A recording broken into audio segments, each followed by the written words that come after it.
This is how you swipe to go back on your iPhone. This is for people who are brand new to iPhone and iOS. So the functionality that's built into iPhone is if you go to any place, like settings, for example, and you go a few menus deep, we see a back arrow up here. We can also slide our finger from off the screen or just partially on the screen or even anywhere on the screen. You slide your finger to go back. This makes life a whole lot easier. You can do it one-handed. So you could use just your thumb to go into a menu item and then you swipe back. It's made to be easy to use. And a lot of apps use this functionality. Safari uses it.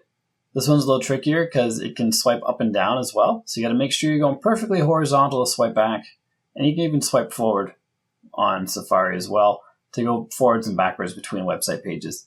You can also use these back buttons down here if you want to use those, but swiping is pretty quick and easy to do. And if you want to browse websites and use apps on your phone without ads, then this is the video to watch. And what I'll show you in this video is 100% free.